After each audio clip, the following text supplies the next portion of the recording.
kakati olaba omusajja gwalwanira nze her source of happiness nze source y'omukyalo ono mugole yesanyulye reason being singa omusajja ono saamujja mu kkomera omukyalo ono teyandibadde musanyufu essaawa zino teyandibadde mu bino byalimu essaawa zino nze mugole ataakakkane nze mbadde saagala mugole annyingire saagala nnyingire mugole saagala nnyingire kuba byalimu twabigayagaya mudda nze gwayi essaawa zino omwami we gwe yawasizza omwami Sekawere ne futu soja yamusoose ozaalira omwami bebi ye omukyala tannafuna bebi waani wa bbaawe naye ate waliwo futu soja ali mu kubuusabuusa yazaala last month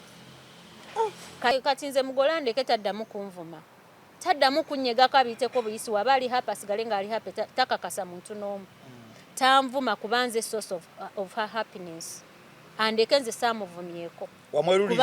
namwerulira ekkubo era nze nabagambye ne bagamba oyo si yali mu regimu yange nze yanyakulako ono omwami era bw'atyo nga bwe wamulabye bw'ataddeyo posti ye yeevuma ba ex bange muli bampi nnyo muli baki waliwo ne comment gye nalabye baginsindikidde wano nga nvuma ndi muddugavu nnyo nnyo njirina wano mu ssimu ndi muddugavu nnyo nnyo yafunye eki yafunye ekimyulo ekyeru ekizungu mwenna abakoddomi b'okumukutu guno ku kyalo kino ekibanja kino mugatta abantu nga mwogasse ne bannakampigiinya ba exes bange bannakampigiinya abatanjagaliza abasaketterezi abalyolyomi agupise naye munaye okyogerwa mu short exes mbwaniriza anti yataddeyo ekifaananyi kye n'ekyomukulu n'ekyomukyala tebagenda beera ku Paradigm nga 7 February kiraga abayita mujje mubeerewo ku kabaga ako mwerolere ku mwana muwala omulungi ekimyula ayakulanga kapenso omukyala alimu ensa omukyala oweggonjebwa omukyala atalabika nga dola nga dola omukyala omwesiga trust wathe kitegeeza ono teyayita era gwe weesigamako nga mu kaseera konna nga Range Rover nammwe abalyolyomi mwanirizibwa naku z'omwezi nga 7 ku Paradigm abataagaliza nga abatagaliza ogwa mu Debbie agwa mu bannakampinginya abatagaliza ndoza gwa agwa mu abo kyakanze ngwa wano ngwa wano kakati eyo posi yalese ebizibu kati abantu ne gwena kampiginya gwali kuba aba exercise ina banji anti nze nabadde n'akakola ki interview gwe yabadde ku interview naye sebo bamusabudde eno posi yagenze olaba omukyalo yagenze after 17 hours ago omukyalo oyo mulaba ye ngenda namwogerako kuba gwe namukwata naye live ono wenansa we Kanyanya namasole oba yangamba ye namasole we Kanyanya kati njagala nkyogere wano soko indeko enembozi gyetwawulira ey'emmotoka gye wali omuwadde yoyo kati njagala ntekewo ekifaananyi abantu bano balabe nti nze naguba omwami ono si gwe gusoose okukola eyo posti nga nvuma yanvumanga ne mu inbox ku masimu okitegeera kati kwono ono namasole we Kanyanya kamwogere wano kuba oyo namufeesingako live ne muwa n'oluyi namukuba oluyi nabakwata live in my own car kulugayo AY ebisigadde sijja byogera ne muwa oluyi bubi nnyo neŋŋamba nadduka n'afuluma ekikomera we nabakwatira ng'omwami aŋŋambye alimbaale ate kati ono agiddewa mu ebintu anti kati ono naye mumpi mumulaba muwanvu naye bamutaddemu kitegeeza naye baba bamutaddemu ate naye baby mama kati yafuuka baby mama kati omwami ono avaayo atandikanga okunvuma yafunye ani yafunye queen yeye king ono ng'agamba yafunye queen era lumu yaŋŋamba tandika okumpa ekitiibwa nze ndi mulangira goli mu kopi ng'era nvumirako ono Queen namasole Queen of Hearts namasole yansindikirako n'ekipapula nga kiriko her full names kati omwami ono yansindikirako n'ekipapula ky'omukyalo ono nga kirina her full names buli kimu nga bandaga balina ku byamataka n'addamu biraba ebyamataka nga bali mu kooti nga birina ku TV naye gyali ali mu kukaaba tasobola kuvaayo kuba kati ye maybe ani yakubbako gwe bakubbako namukwata n'ono ono we Namasole gwe namukwata naye owe Kanyanya gwe namukwata naye red handed mu motoka yange kuluga nga bagifuula yaabwe teyalina motoka mu kaseera ako teyalina motoka n'omugamba wayo beera mweno yiiya kati ate naye omwami ayingira akalulu ate agenda emityana ate naye afunayo ono bamukubako ekibaati aliwa ono Namasole ate gwe yali Namasole Queen wa Bungereza mu Uganda oba yali Queen Masolo Obanyabo wetanira okunyirira kati kwa Julia Hana Salon esangibwa ku Mwesigwa Road ekyali wajjala balina empeereza esinga okuba ey'omutindo mu bya saloni oyagala extension wigs wig installation weaving styling cutting ne trimming byonna babikola braids dreadlocks twist manicure ne pedicure byonna babikolera ddala bakola full body massage waxing body scrub wood massage ne body contouring gatako ne makeup webika byonna tukola ku bagole bonna ate nga tukuyisanga ali ewaka okuwunga kw'otadde ne kachai ak'obwereere leeta famire yo yonna tugiyoyote bw'ayagala ebisingawo tukubire ku 0702 oba ku whatsapp namba yaffe 0762385779 Hana Salon esangibwa ku Mwesigwa Road ekyali wajjala feel at home abali ku Gossip Live Frank Ntambi Wayne Balukezo lwali ono nza kituddemu era nga nina abagenyi babiri omu ye Farouk Sakozi ekyewuunyisa ate omulala tuli wakati ye mukyala Debbie Sempaka kunaku olwamanda of course navaayo ne tukola show no gye mwalaba obulungi ennyo ne comments twaziraba ku nsonga ezaali zigenda mu maaso over the weekend omwami abamu bamuyita Abraham Luzi ate awalala bamuyita Kafumaani Ali Senyonga Kafuuma tutumanyi mutuufu yakwana mukyalo ono munnange kuba amanya gabuzaabuzo bamanya agakozesa interchangeable so lunaku olwaleero tuzze okubaako ebirala byetugenda okubeera nga tutematema lwaki ku mboozi gye twakuleetera ku lunaku olwa Mande abalaba post says eziva ku sayidi eyo ndooza mwaziraba nga waliwo abali mu kwogera ebikikinike ebyakasalo eri omukyala ono ku mboozi eyo gye yatuwa gye mwawulira obulungi nga tumutadde ku lukomo lw'essimu so lunaku olwali tugeeka tumuleete abeereko byakiriyalinga tubeere nga tugenda mu maaso tukwaniriza nnyo nnyabo nsanyusa basanga amina nsanyusa nnyo okulabako personally for that yeah badde nkulaba bulabi badde mulaba bulabi ku TikTok munaye mulabye akagaba ne ngamba ono omwana mulabye ne ngamba ndi ku big boy nze Mr Economy omupya omupya ayingiddewo banku nja kuyita Mr Spender kuba mulabye abo abugaba mulabye ekiro kikozesa olunaku olwaleero mulabye so Debbie we yanju amanya nze Debbie Sempaka Alicia Debbie Sempaka Mama Alba omuwaji mayi twagenda ne tukubira essimu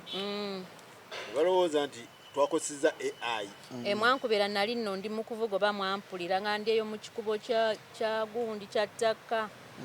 ng'olagawa nali ngenda mu kyalo nga waliwo eyanguza akataka ate naleeta toyi n'agizimba mu ttaka lyange kati nga ngenda mugamba sepu jawo toyiyo oba wali ogenze ku ttaka lya Mr Economy eyo tayinaayo ttaka emityana mataka gange si gye yali yeesimbye ku MP gyali yeesimbye ate lyeyasenda ne tractor lyali liryo lyali ttaka lyange ekezi aleka naawe banaye Farouk lyali ttaka lyange ziri ebbiri ze baasenda yali agenda teekawo ne project ttaka lyali liri ttaka lyali lyange nantuuza nangamba mukwano nina project eyingiddewo nina diiru ya tusobola okuba $1 million naye njagala ku developinga ttaka lino nkolere kuno yaŋŋamba akolereko nenzikiriza ne mugamba kiri fine nange olukomo nendukuba wa mu kyalo kuba jjajja wange yalimirako ne mugamba jjajja omwami we kuba yamuyitanga mukyala Mutobiki omwami we agambye ettaka eryo ne muliramu byonna omwami byakoze eki byaŋŋambye jjajja n'asanyuka n'agamba kiryoke ettaka eryo lyalimu ebibala lyalimu emmere lya ekezi omwami ng'aleeta tractor ng'asenda ttaka lyonna n'alisenda kuba nze nalinzikiriza ffenna abewaka nga tukkiriza eri mu kyalo asendewo agenda kulaakulanyawo ng'ate atubaliddemu mu myezi ena ssente zigenda kuba zitutumuka bututumu so kitegeera so ne wiiki teyawera ng'omwami oyo asenze ettaka eryo nanziza mu nyumba nantuuza tulina okwogerako olwo newaka yakomawo mangu konze kale antuuza aŋŋamba kakati diru yange eyengedde naye kati gwabulayo gwakikutula kiri gy'oli ne mubuuza ate kitya n'agamba kati olina okunsayiningira mbunguziza ezo eka 2 miliyoni 10 kino nkibagamba nga ntya Katonda mwaka kyogo 2018 buno ki nsayininge tukole endagaano nsayininge mumuguzizza ekazi 2 wali emityana ezo ez'emityana awo eziri ku kkubo miliyoni 10 muguzizaawo miliyoni 10 ne mutunuulira ne mugamba mukwano miliyoni 10 ziriwa bwanti kati bali wembalaga bino ebipapula ne bamanya sente ze bagenda oweereza ekifo kyenkanawo obunene kiri luddawo era kiri manya gange matuufu bagenda kukola ki bagenda weereza sente ne mugamba ekyo sigenda kikola bandi bazungu baki bazungu awo nga tandise okusima ebyomugagga eby'omuttaka nga biina ebyo ebyobugagga yali abizuddewo ku ttaka lyo simanyi oba yali abizuddewo naye yali yaŋŋamba ye agenda kukolerawo agenda kukulaakulanyawo okitegeera so nandiramu nga alina ne projects ezo eza ekoni biki football biki okitegeera naye kati ate nze omutima we gwankubira nga ŋŋamba nsayininga miliyoni 10 mbunze muguzizza miliyoni 10 nga n'ebipapula abireese just kusayininga twabeeranga wamu ewange Orange House just tukole endagaano nkole ki nsayininge muguzizza miliyoni 10 ne mugamba ekyo sigenda kikola ne mugamba byonna nkusupportinga 100% naye kikwatagana n'ekyange kireke kati tulina omwana nze ekyange kya mwana ono omwana wo ne mugamba ebyo sigina ŋŋambanga kati gwe olina okumpuliriza nze musajja nze aleeta ddiiru kati gwe biki oba okonamu gonyi stamp sisobola kukonamu stamp nga kyange kyempaddeyo okitegedde ne sente zenyini nyini tewali yadde olwataano ne mugamba bino bireke noonya pulaani B eneekoze eki eyiise tekyamutwala bulungi era okuva olwo ne tutandika okuba nga andabanga atandaba kwegamba biki okitegeera nenkimanya nti omukulu tekyakoze eki tekyamuyisiza bulungi nenga mu kaseera ako relationship yo yali eri etyayo yali nnungi nga temunafuna bizibu yali nnungi ensonga lwaki yali abaamanyi buli ddiiru gyandeetera nkonamu stamp era namusupportinga 100%. Kuba weyayogedde ebintu biri ebishimikimanyi ebyennyumba njo tugende mu mikolo gy'abantu kubanga emikolo gy'abantu mikolo gyabwe saagala nnyo okukola kiyingiramu mpozi byo byabwe ekyo kyenjagala igwe twakuleesa abantu ne balowooza nti AI yeyogera properties naye gyotutandikiriza wala tutandikire eno mu meeting because tandiwali antasomedde amanya ga mirundi ebiri kakati tuli kuki wano nze Abraham ankwana nga Abraham okitegeera mwaka ki 2016 ngawe wayogera ogw'omusanvu mwesanga wati naina mutual friend bali bamuyita Robert kati Robert oyo ngabeera Dubai naye Robert bwajjeno ngambeera ne busekise bwange amitinga baba bagala obwo obuwala kati nze ngambeera nnyo n'abawala kati nga buli ajja wana alina okunkubira essimu ne tumitinga so ne tubeera close kati ajja kati ogwasembayo Robert ajja tukubazi selfie twali eyo kolole eyo tukubazi selfie biki Robert bwagenda bw'aba ali n'oyo guy Abraham alaba ekifaananyi kyange amugambo n'omuwala nkola ki munoonya namusindikira ne message n'atajidda mu kituufu tugenda obizulwa nga yali yajja dda mu inbox yange naye nga namwignoringa kuba ebiseera ebyo nga njokya nnyo nga nze sidda nga bangi abakuweereza zi message nga siziddamu nyina okuba nga face yo ngimanyi okola ki okuddamu emba sikumanyi sitawaana so kati nga Robert mbandi awo mbandi waka wange Robert ankubira essimu angamba mwannyinaze sistero ndi wano nyina omugagga wange naye agambye agenda kumpa akakadde nkole ki nkuwe ennamba ye agenda kumpa akasente nkole ki nkuwe ennamba ye muwe ennamba ye yesimu ennamba ye bagitundanga kakadde bazitundanga bakyali bange nga batunda ennamba zange so kati nga mugamba brother kigwe kola ki gimuwe nga gaba nnamba yange mba ndi awo within 30 minutes omugagga akola ki ayingirawo ankubira nga naye ali Dubai ye gwayita omugagga nga ankubira kati bwankubira yankubira na direct jukira abantu bebweru bakubira nnyo ku bi WhatsApp ku bi email biki nze yankubiranga direct ne ngamba ono nalabika akola ki nemuyisaba ate nga kubira ne mwogera twayogeranga more than an hour anga ndiramu biki njagala kulaba kwanze nze ndi Uganda nagamba njagala kulya naawe lunch nemugamba ndi Uganda lunch onogiri otya nange nangamba gwekiriza nti tugenda kulya lunch golabe nimugamba kale tujirye nangamba visa kankufunire visa konze kola ki gwempa nze mfune ngasala amuweereza passport yage kuba sibumanyi biki nimugamba gwesindikira sente nze kole ki ne processing nasindikira sente ne processing a visa with before nga visa zifuluma naku 2-3 nengende Dubai lunch najirya munyonyi nalya naye kyaggulo bwe bicho ebyatandika 2016 ogomusa ono meetingani Ali Senyonga Kafuma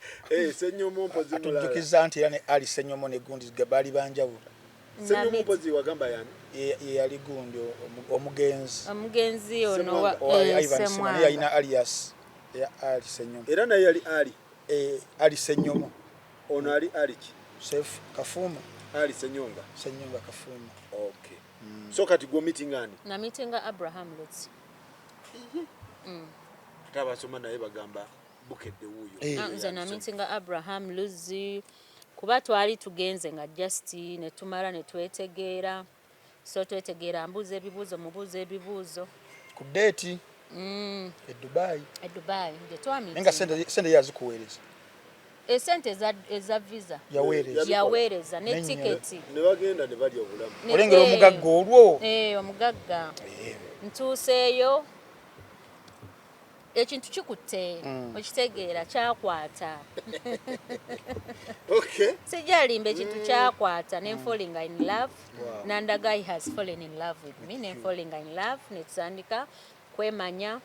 okitegeera ne mugamba oli wa dini ki basiraamu biki ne mugamba fene waffe tebagala basiraamu agambye oli Abraham nti ali nti Abraham naye nga nze sibimanyi nze simanyi manyi Abraham lyaffe yagamba musiraamu kuba nange nali mpuliddeko ebyo ebyakafuma ku Facebook ye ngenda okukebera nga kuliko kafuma ali kafuma nga yalinanga ezo zi Facebook enkadde kati mubuuza angamba nze nange siri musiraamu nakyuka abakatuliki abasiraamu bansuulawo tebanjagala nga ndi muto nanyumiza sad story about his life yanyumiza sad story era nandaga lwaki nampa reasons ze lwaki tayagala ki basiraamu n'agamba ye abakatuliki be baamukuza era ayagala nnyo abakatuliki era omwami oyo yankubiranga n'ennyimba z'abakatuliki aga Katonda muggulu Father Musala olwo ng'azinkubira n'ayimba n'okuyimba oyo omwami ennyimba z'abakatuliki ne ŋŋamba nfunye aga Katonda muggulu sijja kulimba ya kuba nze namugamba ekisooka abasiraamu babakazi bangi nze sikisobola nemugana ne waffe baba tugana waliwo yayagalayo nga bomanyi ebyo ebyedda mu kyalo omulya mamba abeera omunaavumisa ki ekika kyonna kati jjajja wange nga busiraamu oli omwana omuwala gwe yaleeta mu kika yabakaabya amaziga famire ennamba bonna ne bakyawa ne bagamba temutuleeteranga omusiraamu kuba yabatunza buli kimu ewaka okitegedde onagamba nze sibiriimu ebyo angamba tabiriimu olwo sapule ng'eruma nga nkubira obuyimba tiyalina sapule naye yalinanga ennyimba ku laptop ye ez'abakatuliki so nga nkola ki ng'eruma nga nziwuliriza biki nga sitole egenda mu maaso nga nkomawo Uganda nali ngenze kumala oba 2 weeks visa yali ya mwezi gumu nali ngenze kumala 2 weeks ne turenewinga tickets nemalayo mwezi mulamba ng'olwo ekintu kikoze eki kikutte oli oli mu kulya bulamu nenkomawo ate netandika renewinga bwe bityo ekintu nekitambulira ddala kati kitambula mpaako kabuke ddala kubanga Kampala Sun agamba wa 2017 ate mwamitinga wajjanga ewaabwe era mwakuliranga mu kyalo siwe kiri awo nti nga oli mu P1 yali mu P6 nga ozanyira Sonko kati nze ndi mukyala Muganda mama wange Muganda soko kabasomera entambi nze banzalira Debbie wano bamubuuza back to your love life how did you end up with Debbie Sempaka omukulu n'abagamba bannange basebo ne bannyabo I come from the same village just like Debbie nti nve ku kyalo kyekimu n'omwana wattoyo omwana w'obuwala Debbie however naye I had never thought of having a relationship with her because she looked young nti yagala kukwagala kubanga wali ofaanana ng'oli muto nnyo nawe tugamba while I was in primary 6 nga nkyasoma mu primary ey'omukaaga Debbie was in primary 1 ng'oli mu P1 bw'otyo she used to come home and play with other girls of her age after school ng'ewaabwe awo Dubai for the first time wantwogeranga mu 95 wano kati nze Kampala sana yo wa mwaka ki ono 2017 naye nembozi kitegeeza bano bemitinga 95 awo kitegeeza omumanyi bakola constitution ya Uganda 95 nali Kasese either nali Fort Portal 95 either nali Fort Portal oba nali Kasese kubanze banzalira mu ddwaliro ekkulu ekiboga okitegeera banzalira mu ddwaliro ekkulu ekiboga mama wange naye na movinga to the western Uganda nga nze ndi baby nze nali omwana baby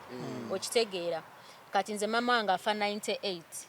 yafiira nga tuli Kasese ngera nze ndi muto nnyo okitegeera naye nyinayo bakulu bange abalala kati 95 sijjukiro kuba yasookera Fort Portal n'abeere Fort Portal n'ave Fort n'adde Kasese kati nze okutegeera mama wange okufa nali oba mu P6 ng'ate ndi ku Kasese primary era ne ba OG bange ba obya abamu babeerako ne bakola ki banfollowinga bakimanyi nti ndi OG waabwe Kasese primary ate emyaka egyo olumu oyinza obutajja kati mama ate mpozi ngagamba yali we Kasese oba Fort Portal kwebyo ebifo ebibiri ndi w'Emityana naye saakulirayo wadde okuwummulirayo okuwummulirayo ate ne wetwawummulanga era nga tuli bato mujja ne maama ne mugenda mu kyalo kiro ne mugenda mu kiri muba ne maama nga ndi muto kitegeera kati fe okujja fully okumuvinga back nga maama amaze kufa ng'aba family bagamba abo abaana bali wala nnyo eyo bali abantu nga bo balowooze Kasese bakola ki bali b'abantu batyayo bawulira ebintu bingi nnyo ne bagamba tebajja kujja tulaba so bakulu bange ne basalawo ne batunda akayumba Kasese ke twabeerangamu tumuvinge back ewaffe e Buganda kuba twayitangayo e Buganda tukomewo e Buganda okitegeera ne tukomawo ewaffe so tozanyirangako waabwe sizanyirangako waabwe tandabangako nga ndi muto wadde kakeba ndabye 2016 round game so kati nze biri ebyo clarifying ne kunyuma bye byavuddeyo ne bikola ki kuba kakati ne wali ogenze n'osoma ngo ngamba yagamba twakuba ddiiru nampa ssente nze sheye yange nenjigulamu epoloti emachinga eyembu nagulamu emmotoka kati tukiriya ndoza ntambi tukiriya linge ekyenyumba ndoza ennyumba eno ne sente zilize zalese problem of course byalese problem tewali ayogedde ku mukolo ennyumba eno kati kiriya linge ebya property is my property nze nayiriba nina sad story naye saga kwogera ku zi sad stories of my life naye nze abakuze bandaba bakimanyi nze nayiriba kuba nga bwe mbagambye mama waffe we yafa naye ng'omwana omujagujagu mulina embeera gye muba muyitamu biki baba wange atuleeta ffenna e Kampala twatuukira na mu Kisenyi twatuukira mu Kisenyi ng'akayumba kataka nga ketubeeramu ate nga nakojjukira mbagambye yatunda ettaka akayumba ketwabeerangamu e Kasese najja agule mu Kisenyi kati ffenna nga tuli excited kati netugamba ati sigenda batwala mu kyalo tetulina beera mu kyalo kyalo kinyiga Emityana ewaffe gye batuziika Bulyankuyege Emityana eri ekiboga taata wange yali musawo veterinary doctor mu Kiboga district Isaka Sempaka so kati nga hali erinya Isaka Sempaka tata wange azaala yali musawo ekiboga veterinary doctor kati nga basula mu mayumba ga government biki kati naffe batuzaalira eyo bikyo kitegeera naye kati ffe ewaffe yennyini ewaabwe w'abataata awo Bulyankuyege Mityana kati ffe Bukojja omanye obukojja ffe bwe butukuzizza ate ewaffe Bukojja Mityana Kigalama era nga gye tusinga okwagala gye tugenda okitegeera kati okuddayo ku kibuzo kye mubadde mu mbuzi ze property eye Makindi nze omwami oyo talina we yandabirako nabagamba nze bakyali bange balinganga bakayemba baani era be bandaba bwe nali omwavu nalinga nabo era ngenda okukikuba kuba nze nakikuba 2010 okitegeera nakikuba 2010 okay 2010 nenkomawo e Uganda nengula akapoloti akaka Orange House 2010 nga tonda mu meeting nga sina mu meeting nga simanyi oba ndi mu meeting by then nalina boyfriend muzungu nga twamukazaako lya investor bakwano bange nga tebamu meeting angako naye nga ffenna tumuyita investor nga tebamumanyi nalinnya okitegeera nga nina oyo boyfriend so kati nzijangula poloti mu 2011 eyo mu kizungu eri wa Makindi luwafu manyi luwafu ziri waliyo luwafu kizungu waliwo ne Makindi ekizungu kati luwafu kizungu ku orange haku orange wagulu wa Kamuswaga eri gye yabeera ngadda mu Boston ngula poloti eyo mu 2011 njigula 2010 2011 njizimba munagizimbira omwaka ogwo kubanga kasente kaaliwo nenjingira 2012 okitegeera dream yange yali kunganya baganda bange mbeere mu nyumba eyo era nakikola na fulfilling my dream kuba fenze manyi engeri gye twakulamu era bonna nabakunganya era nitwalivinga nga tuli happy omwami so during that process nachakalanga nnyo nga spending mbeera nenetuza wansi nengamba kati what's next kuba eri yali dream nga mu mutima gwange ngamba katona nenfuna sente baganda bange tebagenda kuddamu kubona tetugenda kuddamu kusulanga wano ne wali kuba tetwakula ffenna nga buli omu gyasanga gyakola ki gyagwa olw'ensonga buli omu yalinga survivor okitegeera so baganda bange tubeera family happy family abakulu nga bo beepangisiriza balina abakyala bana abato nga tubeera nabo so awo nenetuza nze muntu ayebuulirira yekka kuba nze ndi kyemeza nemere kimererezi nemeza nze ndikana kambaata nenebuulirira nengamba kanonye poloti nzimbeko obuyumba bw'abapangisa tandika okuyiriba ngamba ba block era block eyanfunira awo yomu ye yanfunira neyo poloti eyanfunira poloti yo orange yomu ye yanfunira neyo poloti nge waragadi wali apartments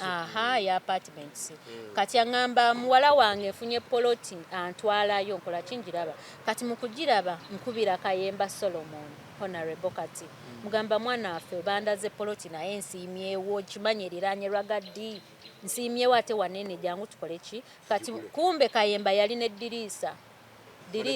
manager wa Shiba ngagamba katujjaawo tujja we bajja nembalaga poloti ate ne bakubira ani ono gayo omulala mwera Chris wajja ddi mbwali mu byamataka biki Chris wajja linaga nange no mnabadde njimanyi biki mbagamba nze nsimi nabo ne bagamba wakabi okitegeera ngamba kati njagalawo njagala kusasulawo tugende buzige omukyala ya kati yafa bamuyita bamute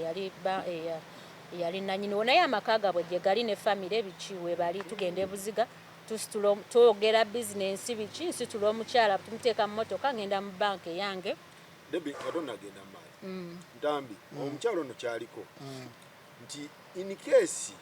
wali baawo yes ayagala okola kinga waliwo claiming mbunoba omwana wabwe akinamu mukono nakinamu omukono babakyala bayinza okukira of course mumbeera nga umanyi ate neera embeera yalingawo nze we nabeereranga n'oyo omwami nga fighting so many silent battles nze narwana silent battles abamumanyi abamanyi bakimanyi nti napambana narwana soko mali ki kubanga wano katono bukedda wa 2017 August 11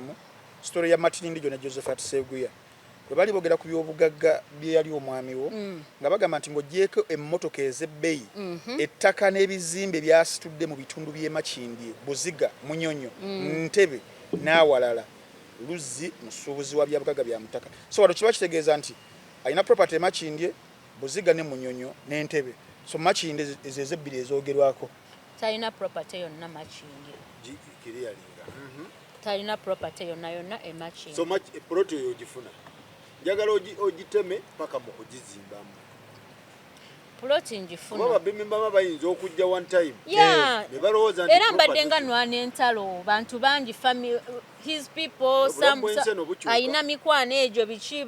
bamuzimbira yatwala kino bakola bino okitegeera nze nina n'abampalana naye nga balowooza kati nga nange bampalana nnyo neebuuza lwaki bano bampalana nze omwana nga siina kye namugja lwaki bampalana abantu abalina abantu baawo nga balowooza kwalya senteze kumbe yalina amawulire ge yakolanga ng'abalaga yanteekamu kuba omuntu abasomye amawulire gano omuntu bw'asoma amawulire nawe mwagasomye ne mugamba Debbie nzijukira n'ono naye yaŋŋamba ebintu bya mukulu amawulire gaagano kubanga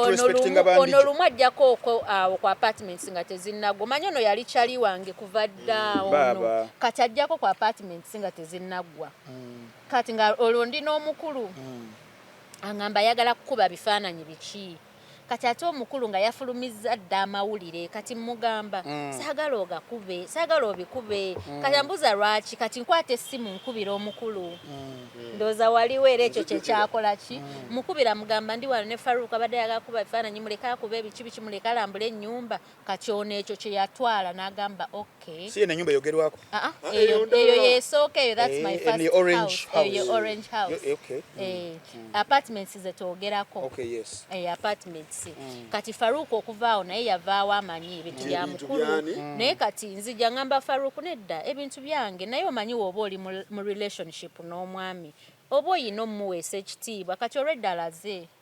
nti akirinamu already yakoze edda nezi interview zafuluma bizimba byekusiza yes nemuleka kuba nali sikirabamu buzibu bwonna era nga nammwe mbasaagala mumukubemu bito ne tubeerako e Dubai biki ate omuliro ne gukola ki ne guvaayo n'ogw'omukyala kulu okitegedde kati nze falling in love kati omwami yankwana n'aŋŋamba nina omukyala naye omukyala oyo twayawukana naye ali mu nnyumba ewaka ekabuuma amaka naye tetukola ki twayawukana era tumaze emyaka egi ebiri tetulabagana nakita naye nakita akola bibye nange nkola byange kati ne mubuza proof kyeraga nti temukyakolagana nangamba nze maze emyaka ebiri tandabako sigenda na Uganda kati nze mukusooka ngamba tagenda na Uganda nali sinnakimanya nti ekimugana okudda Uganda passport talina soka olindeko e Dubai yali akola mirimu ki yali businessman Ogambye tugende maaso businessman agamba nti omukyala tebakola ki tebakwataga bakita wali toyagala yingirira bufumbo bulala anti kati social media yankuba neraga nyingiridde ki obufumbo obulala okitegeera nenkuba ne mugamba ate biki kati ate awo we bajja ne bamukwatira kuba bamusiba December ewati e Dubai 2016 December we bamukwata ne bamusiba kati naye omusiba December mu November twali tufindinze out nga ndi lubuto November nga gwako naye it wasn't a mistake twali tuchogeddeko ngera tukola ki kuba yaŋŋamba okumukakasa nti mwagala engeri gye nali nfaananamu ekifaananyi kye nalina ku social media nga balabira ddala ndi musege so kulaba nti nno kuba namugamba nange nkola ki nkwagala so kati yena ngamba omukakasa nti okuntrustinga nti mwagala muzaalire omwana muzali nomugana naye atoyina abaana nagamba biki bikoze bitya nze oli tetukola ki kale nannimbamu kaawo eno nga love yo ebumbujja love yo yali ebumbujja kati era we bamukwata awo kati ate omuliraawo ne bankuba n'omukyala ewaka yakola ki kati omukyala ewaka nga ye tamanyi nti nze eri balina bye bannimbye ate nga nange simanyi nti annimba ku byoli n'oli ate naye amukubira amasimu akola ki amugamba birala okitegeera kati omukyala obusungu ne bumukwata yali mukyala mukulu sijja namuyita mama baby kubanga she was fully wedded she's a wedded she was wedded official wife afulumya n'ebifaananyi ku mutimbagano mukyala mukulu ebyembaga kinumamu kati waliwo omwami ono Luzzi kye yakola navaawo ne ngende Hong Kong e Dubai kati nze mukugende Hong Kong n'asitula omukyala n'abaana aba n'abaleeta e Dubai nga taŋŋambye balye ku bulamu ng'olwo omukyala mutadde ku nninga jjukira ye tasobola fuluma ki kati ate omukyala alabye ate nze ntambula buli mwezi nkola kisiveeri ate omukyala amaze emyaka 2 tebakola ki n'okulinya ate ng'omwami obusobozi abulina oba okutika famire ye nejja nekola ki nemulaba era kye yaŋŋamba okunkakasa kyekimu kunkakasa yaŋŋamba olowooza sirina bwemba mbadde mwagala teyandibadde nga ng'ajja wano lwaki nti kaggwe gwajja so ekyo ne kinyongera okumpa confidence nti ddala oli baakola ki baakita yensonga lwaki tebasobola namuleeta kubanga ono obusobozi abulina nze antikka buli mwezi okitegeera so ngende Hong Kong omukyala bamutikka n'abaana bakola ki bamuleeta e Dubai bamupangisiriza next like hotel gye bamusuzaako Taj Hotel yeno fe ekizimbe kyaffe kyekino bali ku Taj nga fe ekizimbe kyaffe kwetusula gye twabe yali musajja w'amaanyi Dubai ekizimbe kyaffe nga kyekyo kya next okitegeera business bay kati ndi Hong Kong tuchatinga all the time ngendo olaba omusajja all of a sudden agowinze mute esimu azijjako video calls zitazikwata sindikira text mugamba storage waliwo ekifuli ekiri fishy muli munda ntandika instincts zange zingamba something is fishy lwaki tayogera lwaki naye nga ngeri gye tubaddemu nga wemba ndi mu kutravelinga time gye tutayogererako nga ndi mu nnyonyi naye bwemala okulandinga message video calls biki entuuse maze kumba omukyala akoze eki n'abaana bazzi kati n'abikweka ebifaananyi babitutte beekubya ebifaananyi biki kati wanene olutalo lubalukawo kati asibiddwa eno bavuma amalaaya hombreka Mr. Luz omwami yamutwalidde n'abaana yali tebannamusiba abo baali tebannamusiba so kati atutta abaana bakole ki balabe ku kitaabwe bamaze emyaka 2 tebakola ki tebalaba ku taata omwami abikwese abinkwese nze omukyala aliwo kati laba bamukwata ayingira ekkomera ate eno omuliro gukola ki gutandika kye batankuba mwena mwabirabanga kati ndaga ajjukira nze omusajja confidence gye yali ampadde nga ndi 100% musajja wange tayenda ali kunze nzeka oli omukyala bamukyawa dda sinaba kulaba bifaananyi ngendo laba omukyala ebifaananyi abijje yayinanga abantu be babloga be bawe ebifaananyi nga ye direct bitabipostinga n'abisulayo ne bateekayo ng'abadde Dubai n'omwami bali mu hotel ebifaananyi biki n'abaana nagwawo ekiko ne ngamba banayite muwolereza nga basajja tomweyalya n'omwebika nagwawo ekiko kati n'omwami ali mu kkomera yeye anze saakubanga ye nga yalina okkuba ate nga nze ali muki nze nalina powers of Anthony nga nze alina okubeerawo nze asalawo nti ono looyo akole ono takola nze asalawo wayina osayininga nze asayininga okitegeera kati nga nze amusalirawo nezivaako ndi lubuto stress nejja mbibalabalamu plan bije nga omusajja yannimbye omusakazi kati ankubira ng'ali mu kkomera ali mu kkomera yankubiranga anti yaba nkubira ampa updates n'ebiragiro enkyagenda wano genda ononyera oyo n'ogenda Abu Dhabi genda wano ndi wano neetagayo airtime biki andagira ekyokukola njagala ebipapula bino kuba yayinanga okundagiranga ebyokukola so ankubira okundagira ebyokukola ne mugamba bino ebifaananyi byavudde wanimba gwe nga yavuye kuluma kyokula yagala kuva mu kkomera olengera abakyala kati awo n'akimanya ntegedde ate bwe nkivaamu kalaasi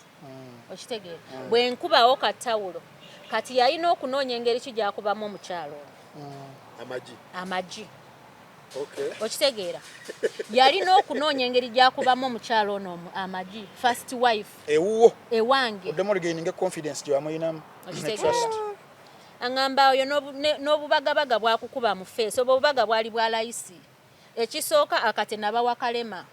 ekyokubiri n'amahale namuwaga 10,000 ate n'obupapula bwali bukadde ekyokusatu n'omukola embaga gyakukuba mu feesi embaga abagenyi soda baagulanga mugule tekwaliko byakunywa buli mugenyi we baba baakuyita ne bakuwa kaadi ekyokunywa kyo wali olina okisasulira n'akuba amagi nawe nokkiriza kati nange olanga abiŋŋamba wali nfuna ekyokuzaayo eri ku mutimbagano mu defense in defense so ampa like ngambe okay kati bikuba kati nze nandibitegedde ntya kale nali ngenda kukikola era nakwata n'essimu nengaka kuba kati gwalinga muliro leeta nendeeta Facebook yebiseera ebyo leeta nendeeta nga waliwo fan base awo fani bange aleka nawe wandika ebiwanvu nga nalinga mpandika ate nze nga sikozesa ba blog nga nze one man army kati awo naye mbambi wandika nengamba naye kati nze mpandike n'amahale bakuwa bwe batya kati ewammwe bakuwa kalema n'omukolo gwo byali bwe biti nengamba ekyo kankireke ebyo nebyesigaliza nyina biri nnyo bye neesigalizanga kyova olaba essaawa zino era nkugambye nenkugamba we mwankubira essimu saavoola mugole naye nagenza olaba nga mugole akola ki mugole yanvumye ndi mwasamu nenkola screenshot wano kuba ono mugole the beautiful one the mugole abused me mama Alba oba fake account oyo mugole TikTok tolaba nagikubye na kifaananyi yabadde simu ndala kwe bandage oli nga follow yita ne Mrs. Ruzi yoyo n'agamba nze sirina bajja bangu just ayasama nnyo nga yakuvumye okitegeera nanvuma neŋŋamba omugole takikatinze kino Faruku ndeka nkiyiseewo mundeke ntambi nkiyiseewo simu arwanira bbaawe naye munanga kati alaba omusajja gwalwanira oli bwava nze nno kakati olaba omusajja gwalwanira nze her source of happiness nze source y'omukyalo ono mugole yessanyulye reason being singa omusajja ono saamujja mu kkomera omukyalo ono teyandibadde musanyufu essaawa zino teyandibadde mu bino byalimu essaawa zino nze nalwana nasulanga nkaba nasiibanga nkaaba ng'ate ndi lubuto ne lukula nga bankuba eno nyino pretendinga nti I'm fine buli kimu kiri very fine naye nga nze nsula ntunula ng'omwami ankubira essimu kiro ssaawa 8 ssaawa 9 ssaawa 10 ssaawa 7 ndi lubuto I need to rest naye nga ntambula okuva wano mpaka wama ebizimbe byeri biwanvu bakutuma mu kizimbe nze naturally ndi allergic ku ngoye ez'empanvu ennyo zimpisa bubi zimbutula naye nayiga okwambala zisharia nga neebikirira kubanga ofisi yeri toyina ofisi ya gavumenti gy'oyingiramu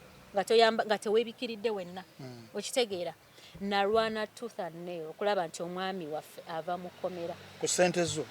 everything naye yalinako ezize by then eri Dubai zagala nimbe katono kuba kati wogamba nti singa tewamujja mu kkomera kyogamba yali tasobola funa alternative ways kuvaayo yalina ba business partners be bonna badduka badduka nga buli ategeera bamusibi anti wemubeera mukolagana n'ono mbulira gw'oyita naye kubulira empisazo kati we bakwata ono yabadde naani n'entambi tambi oteekayo kakokola tokola naddala nga byemukola tebitegeerekeka buli omu ateekayo kakokola tondeka nnyuma so kati gwe bino obigamba mugole mbigamba mugole nze source ya happiness ye ya mugole nti namugirayo omwami muki alina okumpa respect ekyokubiri singa nakkiriza n'enfumbirwa omwami oyo mugole teyandimufunye nze omwami yansaba obufumbo n'eŋŋaano bumuwa ne mu mawulire omwo yennyini akyeyogerera mu ssaani oli ow'oluzungu yennyini akyeyogerera era wakindaze waganda obufumbo nakirabye Faruku yakindaze if she's ready I'm ready kati no Debbie okitegeera mugole obuzibu gwo ne mugole singa nafumbirwa singa nakkiriza n'enfumbirwa oyo musajja mugole teyandimufunye ekyokubiri omwami oyo buli kiseera abeera ansaba tuzze ku mwana nakati nakati yakomo ekyo kyokuza ku mwana yakomo kingamba last year November nengana ne mugamba reason yange je namuwa lwaki sisobola kuza ku Alba muye nazala Alba nga Alba mwana we wa kusatu nga mwana we wa kusatu kati angamba tuze ku mwana omwana owanga agenda okubeera ow'okubiri munze abeere wa 10 plus mutaata ati abana baba baana ne mugamba tekisobola soboka baba baana naye waliwo omuntu ng'olina gwenga ng'olina ng'oli ye yakita ye taswala naye gwe omukazi kati nze ne ngamba sisobola zaala kuza ku mwana wange ow'okubiri ate mutaata wabeere wa 10 plus ne ngamba ogwo mudibo sina nze mbamanya abaana be ye kenyini yabanegambiranga n'okuba ennegambiro kitegeera kati mugole ataakakkane nze mbadde saagala mugole annyingire Mrs. Rose saagala nnyingire mugole saagala nnyingire kuba byalimu twabigayagaya mudda twabigayagaya mudda nze gwayi essaawa zino omwami we gwe yawasizza omwami Sekawere ne fuutu soja yamusoose ozaalira omwami bebi ye omukyala tannafuna bebi waani wabbaawe naye ate waliwo fuutu soja ali mu kubuusabuusa yazaala last month kati omwami oyo mukonfrontinga ku ssimu nga mpulidde amawulire ga fuutu soja n'atabuka nnyo ate fuutu soja baŋŋamba fuutu soja ng'alina mu mbeera mbi ng'ali mu mbeera mbi ne mugamba okozesa abaana b'abandi kiki ky'otambuza ekyo wamufunisizza olubuto ate weegana toyagala abantu bakumanyi ate tomuwa buyambi omwami ne bapapa ne bakubira fuutu soja amasimu ne bamukangakanga fuutu soja bamuwayo ne ku busente era fuutu soja naye alina okunneebaza like balina okumpa ekitiibwa bamuwayo ne ku busente era ennaku zino fuutu soja yakola ki yasirika era omulabe era agira wali naye kati be bamanyi peni gye bakola ki kati mugola kugende mumpola mugola ngende mumpola nze simuyinaako tabu tannyingira taddamu kunvuma omambaga yakulumya ati kati biri gwe yabinda ze Franka soma olupapula luli omwami yansaba embaga neŋŋaana tosobola kuba ng'osula wange lwaki wagaana obufumbo nagaana obufumbo reason being nti omwami oyo yali abeera wange ewaka ewange mu Orange House Franka soka owuliriza ogambera omwami yali abeera wange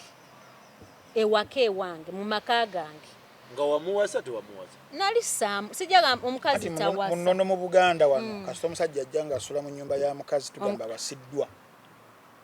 gw'olina ogenda mu maka ge wabaga ajja mugago emizigo gyaliwo egy'okupa kadaali yali alumye anti kati bannange wamuwasa njagala lwaki wagaana obufumbo obwo nabo kubanga ti bino byogamba omugole munze nagana n'obufumbo kati yabo tutte ate omuyingiramu ye yannyingiddemu kuba nabadde simwongedde omwami oyo yali abeera wange n'abaana baaba babiri okuva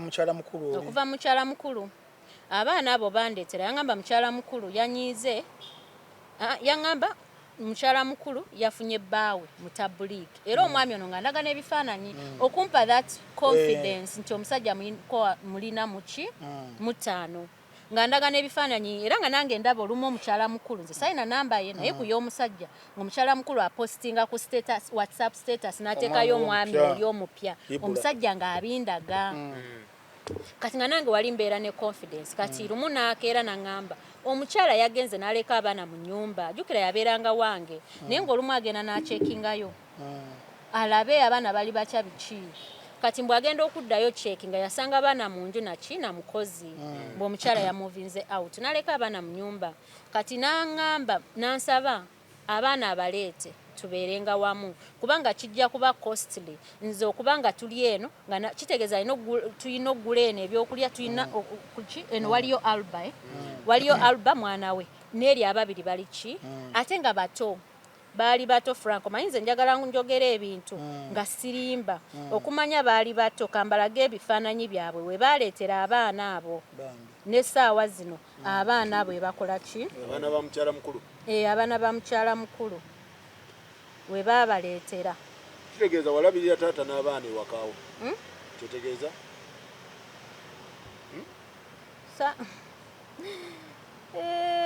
amakanya gasigala mwani n'agatunda gali naye Farouk amakanya agatunda olaba Yala kulaga abaana abo we babaleetera we baali bafaadada. Kati wano bakulu wano bino bakulu kanonye biri ebyabato nja kubira. Bali mu myaka emeka. Omuto yali mu myaka 2. Babali bato. Oba 2 kitundu. Omuto gye yalimu. Golongo ina baby. Nze nga nze nina baby. Nze nga nina baby. Kati naye omwami oyo baba nombirabyo. Olaba kano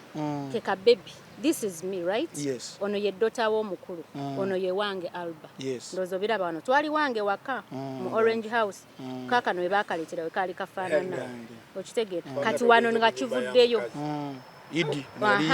Ono waabwe ono wange wa muganda wange. Nenga bakulidde wamu babo mbalaba. Kati kano ke kaligalo ndozo balaba bali bakola ki? Nga banyirira bangi. Kati we yabaleetera nga bato. Kati biri byembadde nkulaga biri we wali we babadde naddamu nakola ki sorry nabandeetera okitegeera. Naye kati omwami oyo yandeetera abaana abo. Asooka yalinga nga complaininga ku kirenze kye kito kyenkulaze. Ngagamba omukyala yayenda ngabiki oyo mwana alabika si wange tamwesiga tamwekakasa. Kuba omwana yali yalwala ng'alabika bubi. Kati ng'onagamba biki yayogeranga waawo nonsense mungi. Ne mugamba omanyi kola DNA. Nango genda okundeetera abaana nga ndi sure nti abaana abo ddala babo. Ate jjukira ng'omukyala oba oyina kali akantu nti maama we akuyisizaamu eggaali. Okitegeera. Nange mmaze okuzaala kati ngamba kale nze ayina taata waabwe. Oli omukazi mugamba kola DNA. Obasembeza. Yes. Nakola DNA. Era nzirina kuno. Ngenda zibalaga. Nze buli kyenjogerako njagala mbalage saagala kutuuza mu bigambo. Twagala jaga. Nakola DNA y'ababiri oba omukulu yali teyeekakasa mulenzi. Wuno. Omulenzi wuno gwe yali teyeekakasa wuuyo. N'agikola. Soma amannya gaawo waggulu. Musoma manyi. Namanya tugaleke. Naye ngalaba. Yoyo omulenzi ndowooza olaba liri erinnya lye mubadde mu mbuzi okusooka. Olirabye? Yes. Yoyo omwana. So yamukola DNA nezivaayo. Nezivaayo nga ziri positive ng'omwana ki wuwe. N'aleeta abaana. N'amuleete waka wange nendera abaana. Bamujja wange gwe tubadde tukola ki? Mubisanya. Abadde yateekayo ebintu bingi nnyo nga banvuma. N'atuuka n'okulinnya n'agenda mu kyalo gye bazaala omusajja n'agamba nze nateeka ebifaananyi byabwe eby'embaga ku mukutu. Naye nga nze nali simanyi muno bali balina n'embaga biki okitegeera. Kwegamba yankonjeranga n'ankuba amagi mangi. Mujjawo? Oyo. Kati naye nendabirira abaana n'omutima ogwo gumu. Kati nze bijja omusajja atandika okujja ng'akola nonsense. Naye ng'era lumumba kati omanyi instincts fe abakazi tugira obeera awo n'ogamba naye ono si bwati bw'abadde. Lumu nkwata mu ssimu ye. Temuli password. Password temwalinga. Oba yali ali mu kunaaba n'omutera mu gundi ebyovunga. Nedda password temwalinga. Reason being ono musajja mugezi nnyo. Ye muntu tayingira na message waka. Ate waaba alina gw'akkubira. Asigala bwajja mulaba emmotoka ne mugigulawo neeyingira abeera mu mmotoka. N'asooka n'ayogera ku masimu akulaga business call. Ye muntu afulumamu mwana aleekana biki n'afulumamu naye nga ayina gw'agenza okukubira. Kati gwe wano olaba essimu ebeera clean. Messages azideletinga. Amannya ateekamu malala. Abatuma bazanyi ba mupiira. Ba machines ba garage bikoze bitya. Ball boy. Kati lumu nkebera WhatsApp yali yerabidde zideletingamu. Ndaba basaba obuyambi. Abakazi bagamba feto kati jukira na postinga nga album postinga life yange album linyisize ennyonyi baby. Ate nga oli socialite nga bakugoberera. Kati bali nga bibaluma kati nga bagamba onalabirira bali bokka. Mu confrontinga abewaka n'agamba biki ono manya alabikono yali ndyogera erinnya lya mukwano gwe. Oli naye yamwebakangako biki kakati ono mwana alabika wagundi oli mugamba ba business partner be. Kati mba mubuuza biki bye nsooka nzigwerera ngamba ate biki ebyo bye mwakolanga mugamba kola DNA kubanga bali ba threatening ajukira bagamba nzibye omusajja ate kati omusajja baveeyo bajje bagambe tumiddeko mugagga Emmanuel Lwasa. Okay. Ali mukwano. Kati agamba nti abo baby mama balimba nze sibamanyi. Mugamba kola DNA. Agamba yali one night stand. Anyumiza engeri gy'abasinkanamu nanyumiza omulala manya yali wa mulungu manya byali bigize ebikoze kya nyanja. Mulungu mukiraawo kwegamba ne mugambo manyi kola DNA. Sagala kuswala nswadde ekimala. Banvumye ekimala bullets mpulira zintuuse wano. Nenga gukyagala musajja wo regardless. Kati wali obotandise okutuka. Tokutukira tuli waka ku Orange House mugamba kola ki? Kola DNA. DNA test nazikola Frank Azizo kanyongere kola. Zoli gwasanga mu message ngako ayagala buyambi. Tali omu. Bali babiri DNA ogenda kola bot amanya gaawukana. Nazikola bali aba. Obujulizi bwonna otambula nabo. Ntambula nabo kuba saagala muntu ave yagambe ndi jealousy ndi ngira eri abalimba birala ate no takola ki. Nazireta kati bali nezivayo nga sibabe. Zavayo ziraba wali nga sibabe ziri bbiri abaana kuliko omuwala n'omulenzi. Actually bali basatu. Waliwo neyono. Bali neyoyo kati oyo erinnya ddala oyo muwala. Okay. Ate waliwo n'omulala. Erinnya lye ono ye mulenzi kano kalenzi ko kali kakulu kati nga bagamba ke ka first born ke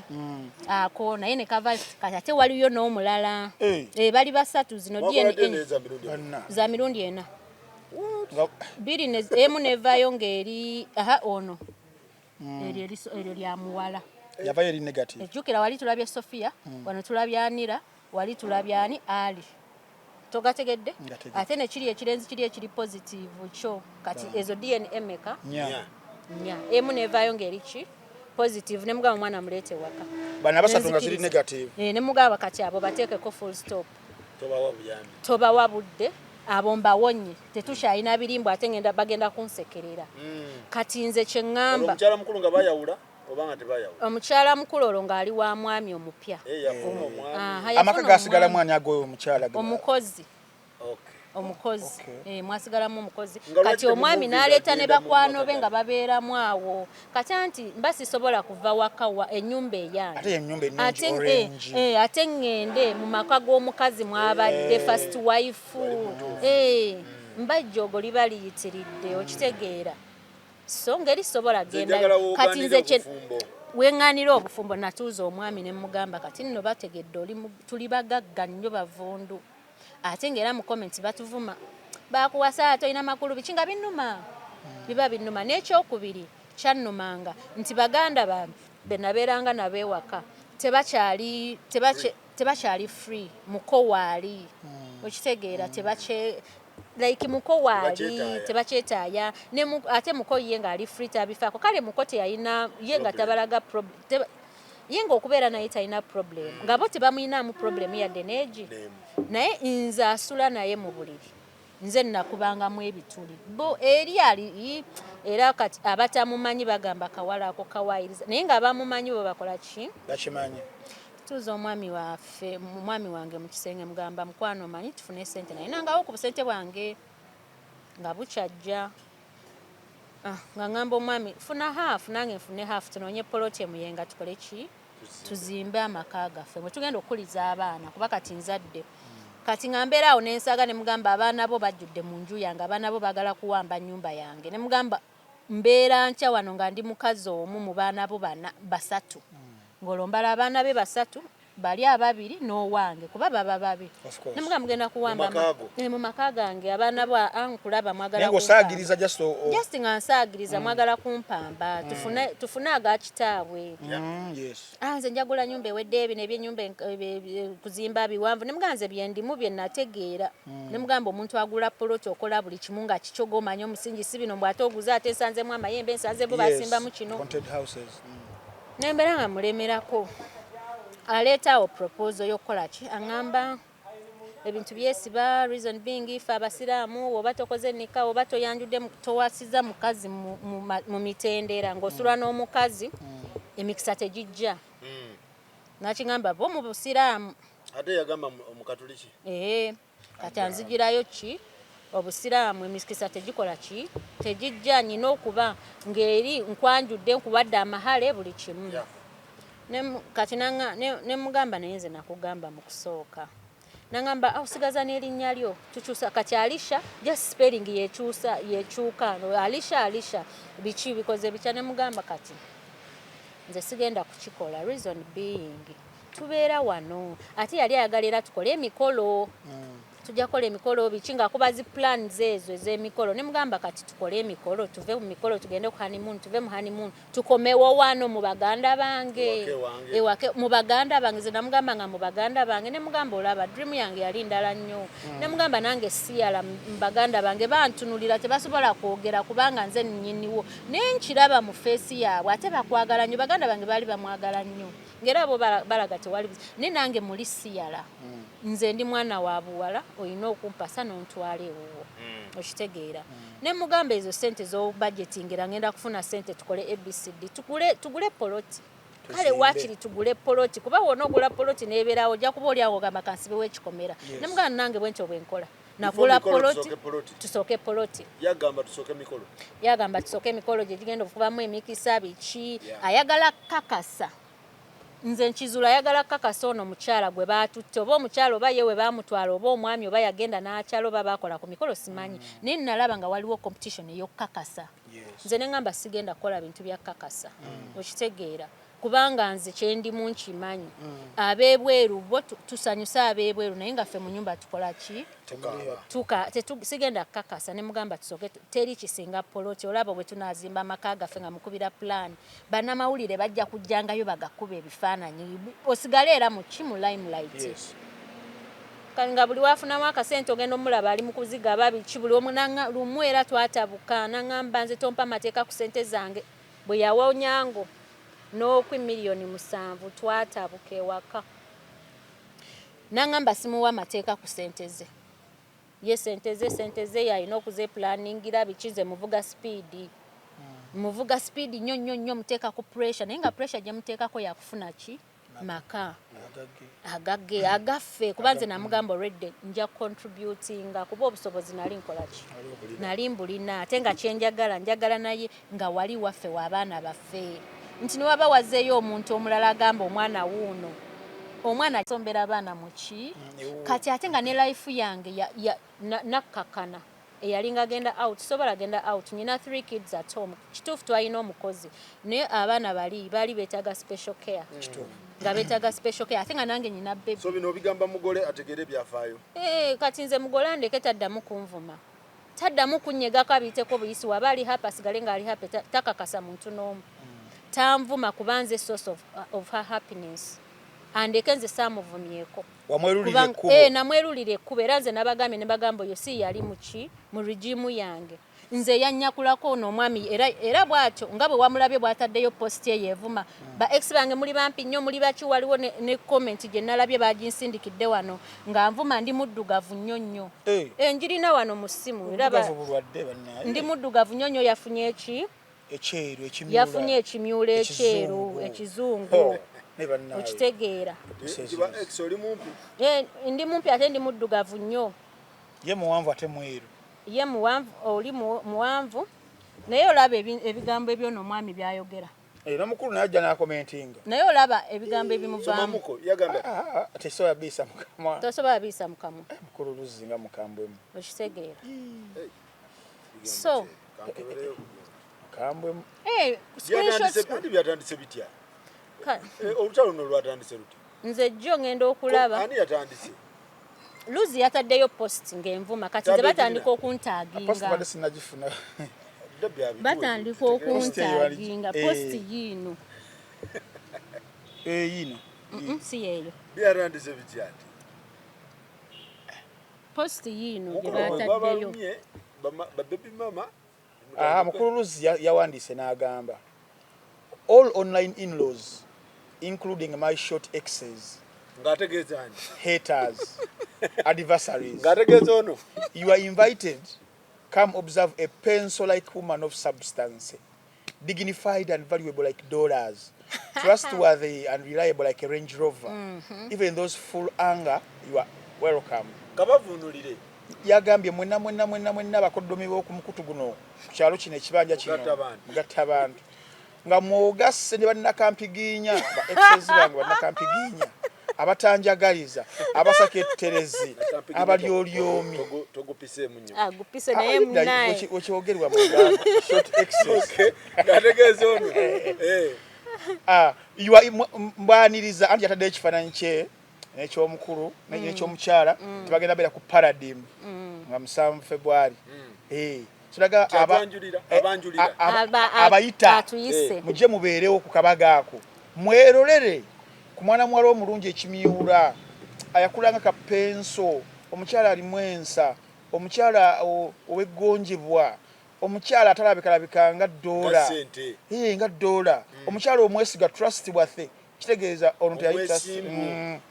era gwe weesigamako nga mukaseera konna nga Range Rover nammwe abalyolyomi mwanirizibwa naku z'omwezi nga 7 ku Paradigm abatagaliza nga abatagaliza ogwa mu Debbie agwa mu bannakampigi abatagaliza ndoza gwa agwa mu abo kanze ngwa wano ngwa wano kakati eyo posi yalese ebizibu kati abantu ne gwe na kampiginya gwali kuba exercise ina banji anti nze nabadde n'akakola ki interview gwe yabadde ku interview naye sebo bamusabudde eno posi yagenze olaba omukyalo yagenze after 17 hours ago omukyalo oyo mulaba ye ngenda namwogerako kuba gwe namukwata naye live ono wenansa we kanyanya namasole bayangamba ye namasole we kanyanya kati njagala nkyogere wano soko ndeko enembozi kyetwawulire ye mmotoka gye wali omuwadde yoyo kati njagala ntekewo ekifaananyi abantu bano balabe nti nze naguba omwami ono si gwe gusoose okukola eyo posti nga nvuma yanvumanga ne mu inbox ku masimu okitegeera kati kwono ono namasole we kanyanya kamwogere wano kuba oyo namufeesingako live ne muwa n'oluyi namukuba oluyi nabakwata live in my own car kulugayo ewai ebisigadde sijja byogera ne muwa oluyi lubinnyo neŋŋamba nadduka n'afuluma ekikomera we nabakwatira ng'omwami aŋŋambye alimbaale ate kati ono agiddewa mu ebintu anti kati ono naye mumpi mumulaba muwanvu naye bamutaddemu kitegeeza naye baba bamutaddemu ate naye baby mama kati yafuuka baby mama kati omwami ono avaayo atandikanga okunvuma yafunye ani yafunye queen yeye king ono ng'agamba yafunye queen era lumu yaŋŋamba tandika okumpa ekitiibwa nze ndi mulangira gwe oli mukopi ng'era nvumirako ono we namasole Queen of Hearts namasole yansindikirako n'ekipapula nga kiriko her full names kati omwami ono yansindikirako n'ekipapula ky'omukyalo ono nga kiri her full names buli kimu nga bandaga balina ku byamataka n'addamu biraba ebyamataka nga bali mu kooti nga birina ku TV naye gyali ali mu kukaaba tasobola kuvaayo kuba kati ye maybe ani yakubbako namukwata n'ono ono we namasole gwe namukwata naye owe kanyanya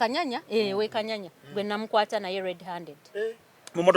motoka yange kuluga nga bagifuula yaabwe teyalina motoka mu kaseera ako teyalina motoka n'omugamba wayo beera mweno yiya kati ate naye omwami ayingira akalulu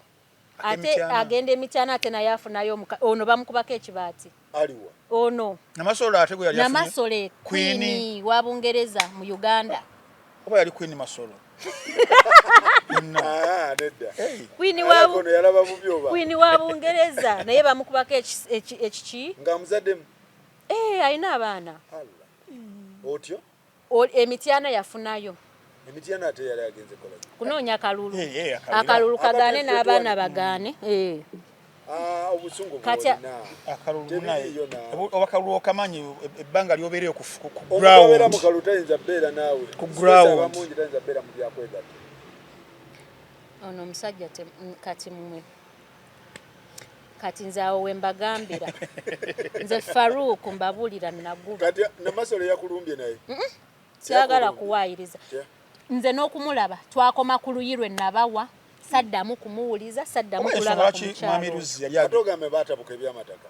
baatabuka bati nanti nabirabanga ku TV byatuuka naye eyo bibadde nga mawulire ku TV ntiki bagira mataka kuba ono yajja n'aŋŋamba mu kusooka kati malo bakwata tutabukaawo bikijjukiro naba alina okujja kunnyonnyole aŋŋamba oli alina amataka kati ye yamuwadde obukulu ye bulooka